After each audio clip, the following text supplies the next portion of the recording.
à tous, merci à ceux qui sont encore présents. C'est moi du coup qui ai la charge de terminer cette journée et je vais vous parler de SEO Horror Stories ou plutôt de comment essayer de les éviter. Je me présente rapidement, donc je m'appelle Julien Deneville, je suis consultant SEO depuis de nombreuses années maintenant. Et je suis indépendant depuis 2017. Je travaille essentiellement sur des problématiques techniques et de l'analyse de données pour des sites qui souvent sont ce qu'on va appeler des gros sites, même si c'est variable. Voilà. Et du coup, la question que vous vous posez peut-être, qu'est-ce que c'est que ces SEO Horror Stories? Ces anecdotes, ces mauvaises expériences, on va dire, que beaucoup de consultants de SEO internes, d'éditeurs de sites peuvent rencontrer. Ça peut aller de votre développeur qui va mettre une méta robots no index sur toutes vos pages jusqu'à des choses un petit peu plus insidieuses, j'ai envie de dire. Euh, Plutôt que d'essayer de vous faire une liste exhaustive, parce que je pense qu'on a pour beaucoup dans la salle des anecdotes à raconter, ce que j'ai choisi de faire, c'est de vous raconter la dernière horror story qui me soit arrivée, qui est toute récente parce qu'elle date en fait d'hier matin. Donc hier matin, moi j'avais rendez-vous chez un client chez qui je passe souvent mes journées, qui avait prévu hier matin de faire une mise en prod et qui m'avait d'ailleurs pas vraiment prévenu qu'il faisait une mise en prod de bon matin. Donc ils lancent leur mise en prod à 9h du matin, tout se passe bien. Les responsables des tests font leurs tests et se disent ok, tout va bien en prod, tout est ok. Et puis moi j'arrive un peu plus tard, comme une fleur, en n'étant pas au courant qu'il y a une mise en prod, et je leur dis dites les gars, il s'est pas passé un truc avec les prix sur le site là, parce que je trouve que c'est bizarre. Qu'est-ce qui s'est passé?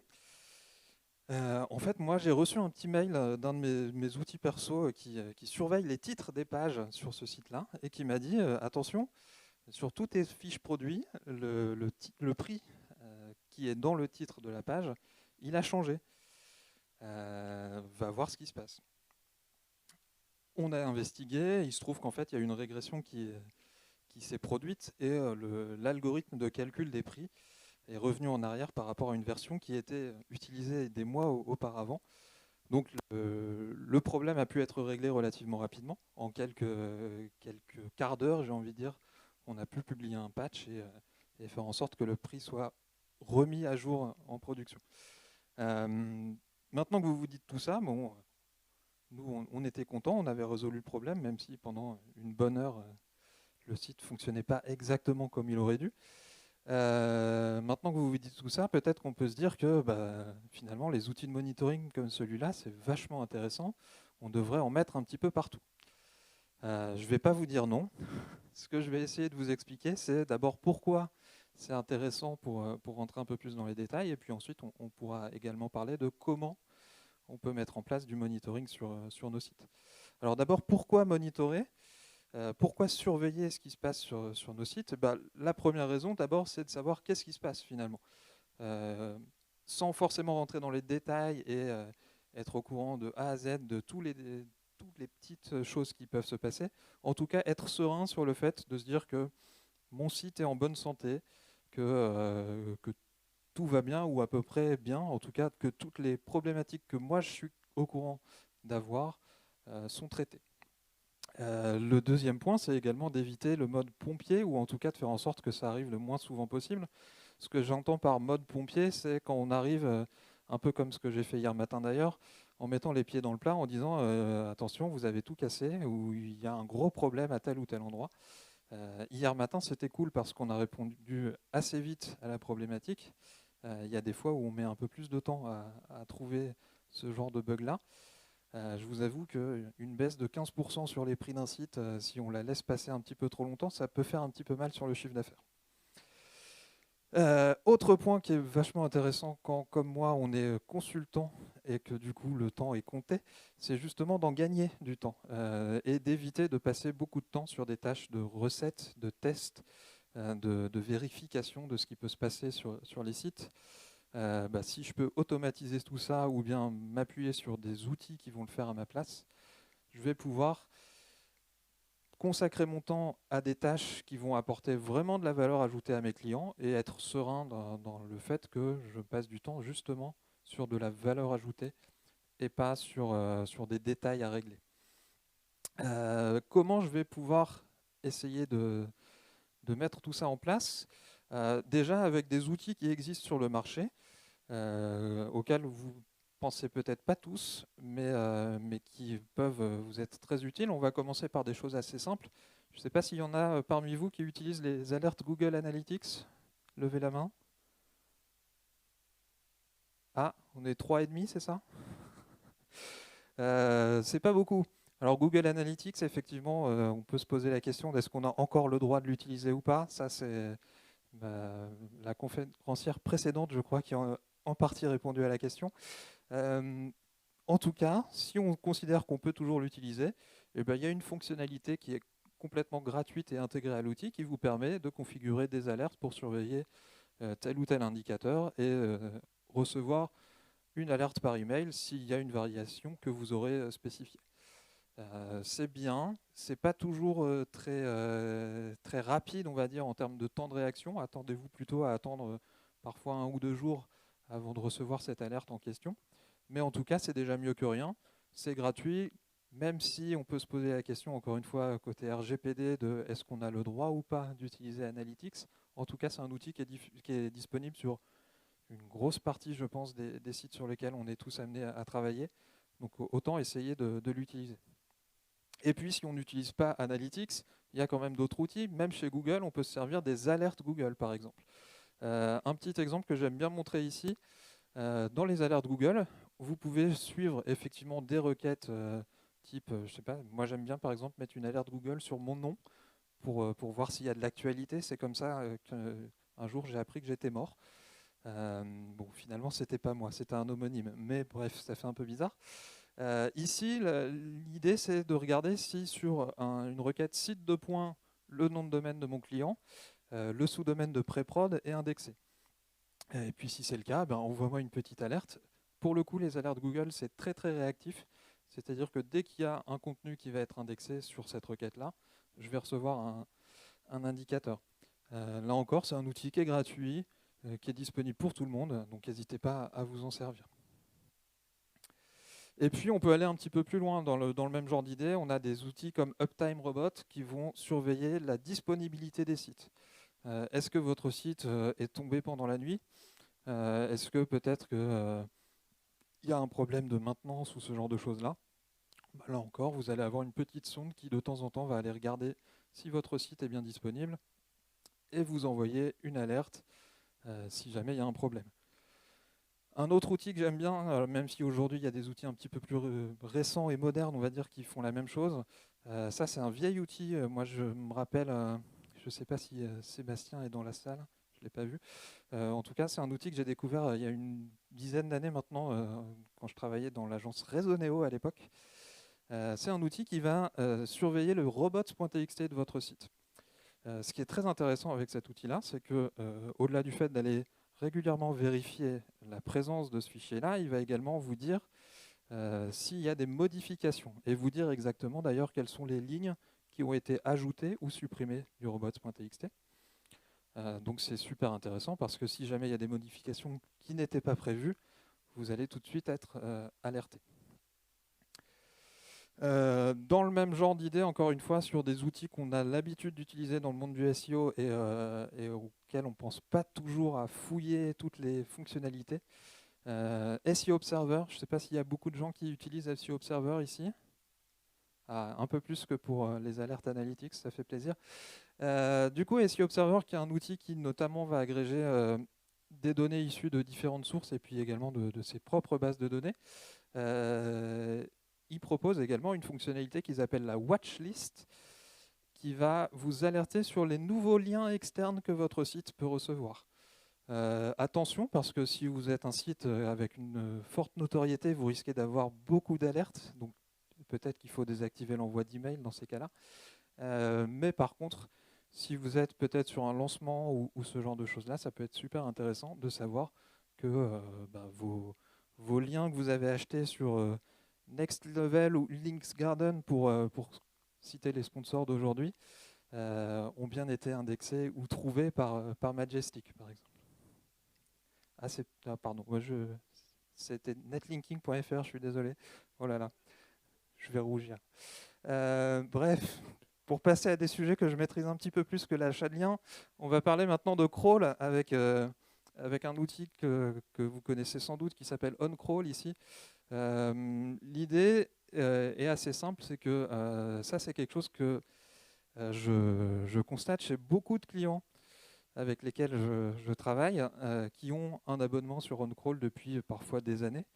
Et en fait, je ne vais pas dire qu'ils s'en servent pas, en tout cas ils s'en servent souvent pas aussi bien qu'ils ne pourraient. Notamment, une des astuces que je dois citer à beaucoup de gens, c'est le fait de programmer des crawls. Vous pouvez demander à OnCrawl de regarder votre site une fois par mois, une fois par semaine, ou toutes les 2 semaines par exemple, etc. Et il y a plein de gens qui ne le font pas. C'est vachement intéressant parce qu'une fois que le crawl est terminé, vous allez recevoir un petit mail qui va vous faire un résumé justement du crawl et puis le comparer avec le crawl précédent pour vous prévenir si par exemple il y a des grosses variations de tel ou tel indicateur. Alors là on est sur mon site perso, qui est un petit site d'une 20aine de pages, il n'y a pas beaucoup de variations parce que je ne le mets pas souvent à jour, mais parfois ça peut permettre justement de lever des alertes et puis de se rendre compte que par rapport au mois précédent, sur un client par exemple où j'ai pas beaucoup de ressources temps à consacrer, il s'est passé quelque chose, je vais pouvoir aller détailler ce qu'il en est exactement. On a également sur le marché depuis quelques années maintenant des outils comme, pour en citer quelques-uns, Oseox ou Semtrack. Il y en a certainement d'autres, mais je ne connais pas tous les outils du monde, qui vont avoir une approche justement purement monitoring SEO. L'idée souvent, elle va être assez simple. On va spécifier une liste de pages sur notre site et puis ces outils-là vont aller surveiller en temps réel ou presque toutes les modifications qu'il peut y avoir sur telle ou telle page.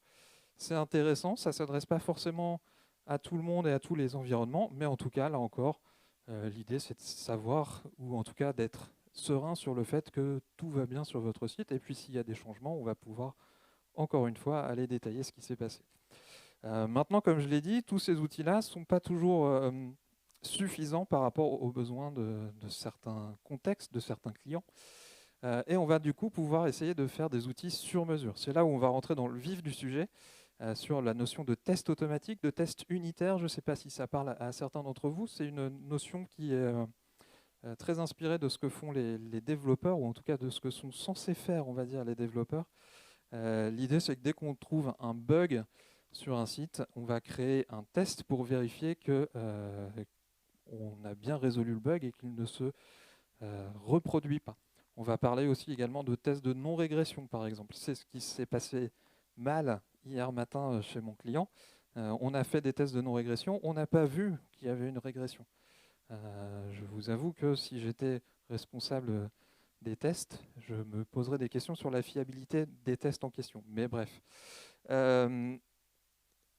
Les tests en question, justement, d'un point de vue SEO, ce qui est intéressant, c'est qu'on va pouvoir en mutualiser quelques-uns. Alors ici, je vous ai mis quelques exemples de tests que j'utilise personnellement dans mes petits scripts perso et qui sont valables pour à peu près n'importe quel site. Vérifier si on a des liens internes vers des pages en HTTP au lieu de HTTPS. Est-ce qu'on a des pages qui n'ont pas de balise title, par exemple, ou dans lesquelles la balise title n'est pas remplie, etc., etc. C'est des choses qui sont valables pour n'importe quel site. Ce qui est intéressant ici, c'est que c'est des choses que je peux traiter assez facilement. Une fois que j'ai fait un crawl du site et qu'il est terminé, je vais récupérer les données d'une manière X ou Y et analyser tout ça. Et puis si j'essaie d'automatiser un petit peu tout ça, en fait, je vais avoir un truc clé en main qui va surveiller le site tout seul. Je peux également aller un petit peu plus loin et sur des cas spécifiques pour certains clients, essayer de tester des choses un peu plus complexes. L'exemple ici, alors je ne vais pas rentrer dans tous les détails de ce code en Python que je vous laisserai tester si vous le voulez, mais l'exemple, il est assez compréhensible, j'espère. Je vais récupérer une page sur le site, je vais regarder quel est son code réponse, est-ce qu'elle répond bien avec un code 200 qui veut dire que tout va bien sur la page? Si ce n'est pas le cas, l'outil va m'envoyer une petite alerte. Est-ce que j'ai bien ici, pour des cas spécifiques, la présence du header de la page sur cette page-là, et puis quelques présences de liens également dans ce header-là. En gros, ce test-là, je l'ai créé parce que sur un certain nombre de pages sur un site client, justement, on s'est rendu compte au bout de quelques jours que le header, donc avec le logo, le menu principal, etc., avait simplement disparu. Là encore, petite régression, des tests auxquels on ne pense pas forcément, des pages sur lesquelles on a l'habitude de passer, donc on ne fait pas toujours attention à est-ce que tel ou tel élément est présent. Et puis, un matin, on a la surprise de se rendre compte que finalement, c'était cassé. Donc, encore une fois, la logique, elle est vraiment de se dire que voilà, j'ai rencontré un problème, et ben, je vais essayer de trouver un moyen de tester automatiquement la bonne résolution de ce problème-là, et ça va me permettre de le faire aussi souvent que possible. Si vous voulez essayer tout ça, j'ai mis ici à disposition un peu de code en Python pour ceux que ça pourrait intéresser. Si vous cumulez ça avec ce que Vincent Terrazi présentait ce matin sur la génération de code automatique, vous devriez pouvoir vous en sortir et aller un peu plus loin que ce petit bout de code-là. Pour ceux qui prennent des captures d'écran, ne vous inquiétez pas, je partagerai les slides tout à l'heure et vous aurez les liens directement, ce sera plus facile que cette clé compliquée. Et puis maintenant qu'on a dit tout ça, on va aller encore plus loin parce que oui, il est possible de faire encore mieux que tout ça, notamment avec l'intégration continue. Alors je ne sais pas si ça parle à beaucoup d'entre vous, la notion d'intégration continue, c'est, je ne vais pas dire une mode, mais plutôt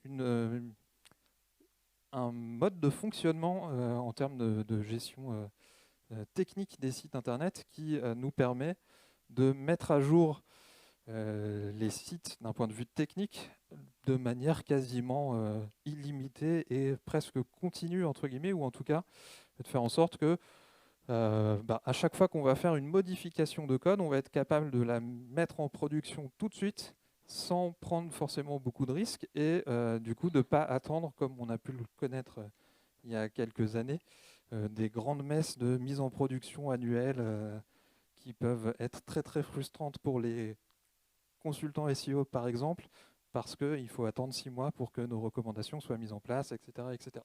Là, le but, c'est justement d'être beaucoup plus réactif et de pouvoir se dire, OK, j'ai traité tel ticket par exemple, les tests sont OK, et bien, je vais pouvoir directement le mettre en production et pas devoir trop patienter.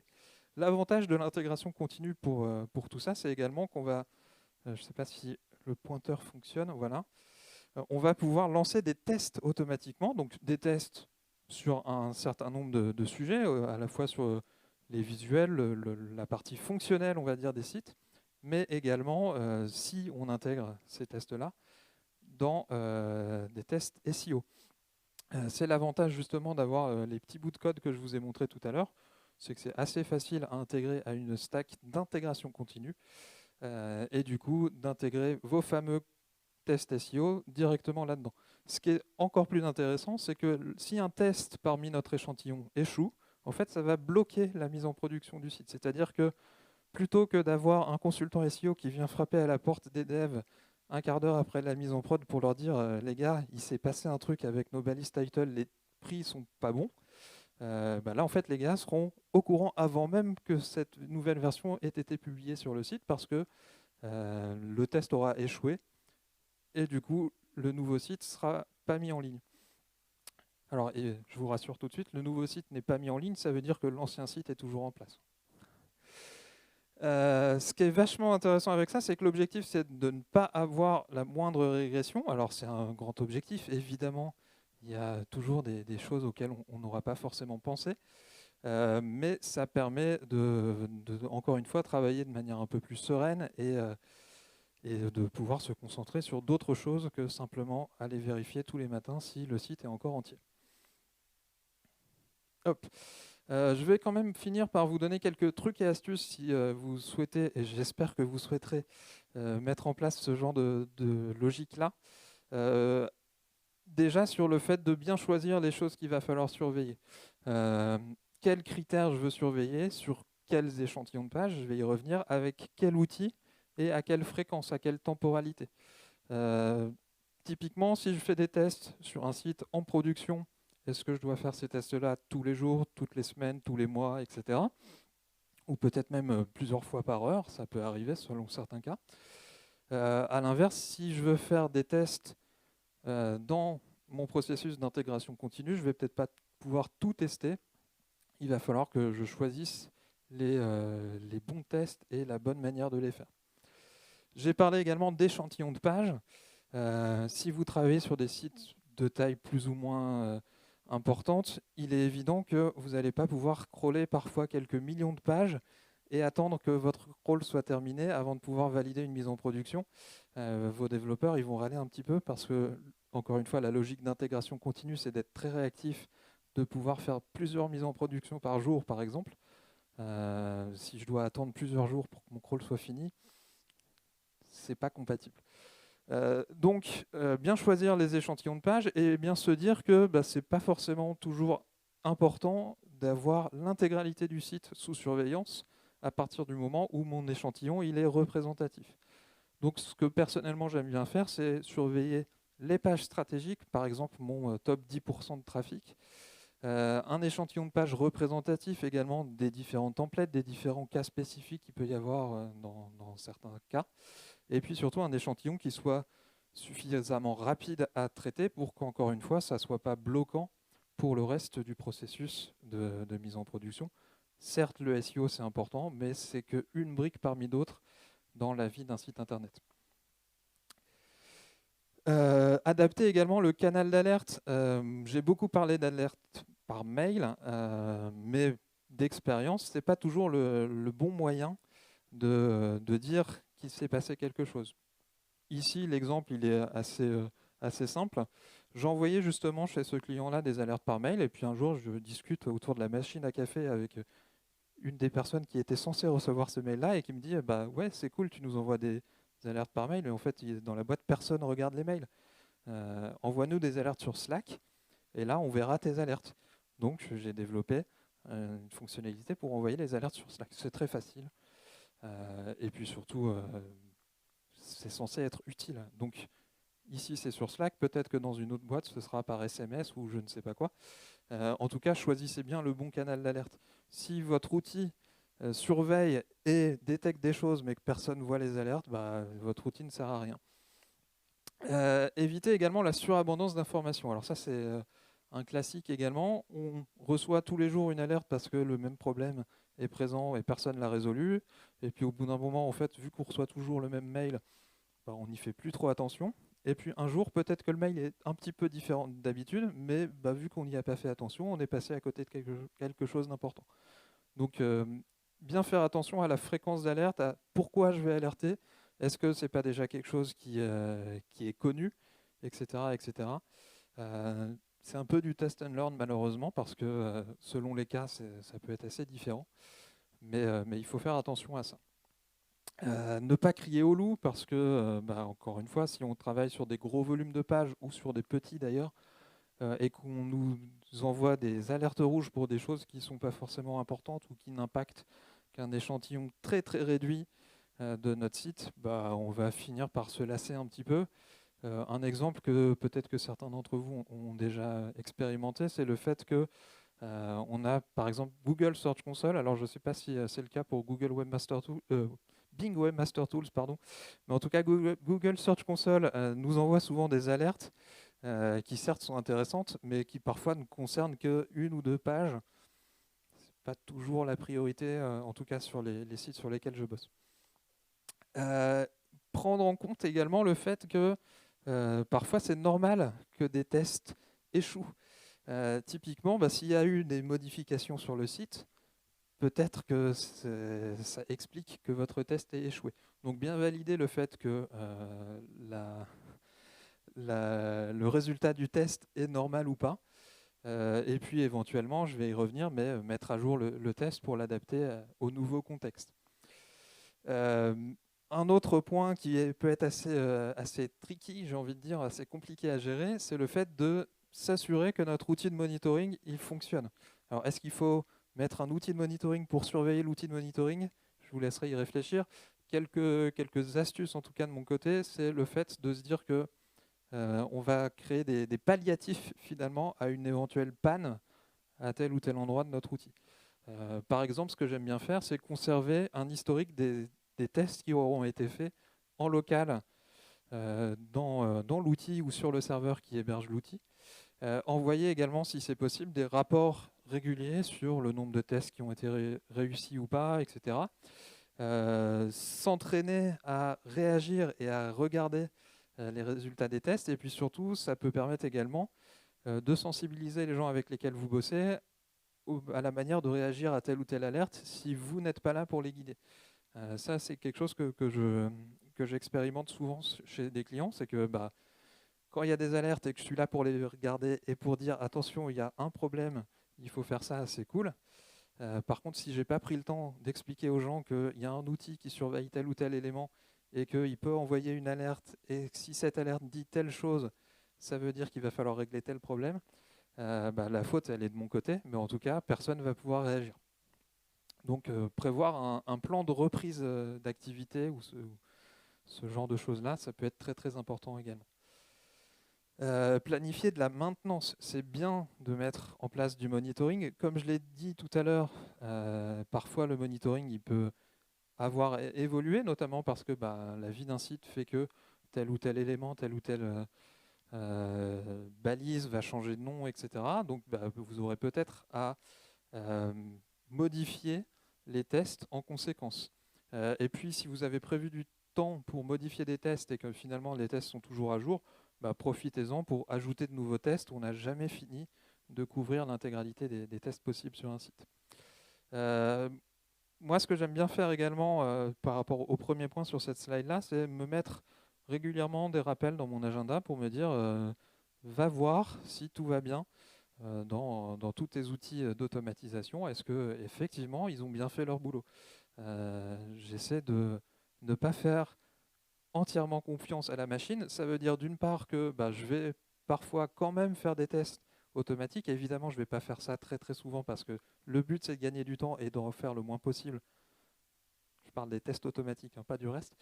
Mais en tout cas, voilà, le but c'est de gagner du temps. Donc si je dois passer autant de temps que mes outils de monitoring à faire les mêmes tests, ça ne sert à rien. Et puis également, est-ce que tout ça est toujours valable? Et puis pour conclure, et puis vous laisser vaquer à d'autres occupations, je vais finir sur cette petite illustration que j'ai vue passer il y a quelques jours sur Twitter et qui m'a beaucoup plu. En gros, le calcul est assez simple. Qu'est-ce qui se passe si on progresse de 1% par jour pendant un an, ou bien à l'inverse, si on régresse de 1% par jour pendant un an? Évidemment, les courbes ne vont pas tout à fait dans le même sens. Le but de tout ce que je viens de vous montrer, c'est finalement de s'assurer qu'on maintienne au moins le niveau de base et le fait de rester à notre niveau initial finalement. Et mon rôle à moi, en tout cas dans les prestations que je vends, c'est justement de pouvoir m'assurer que ça, pour ensuite consacrer mon temps à la croissance, au fait d'aller progresser et faire peut-être parfois une croissance exponentielle lorsque c'est possible. Voilà, merci pour votre attention.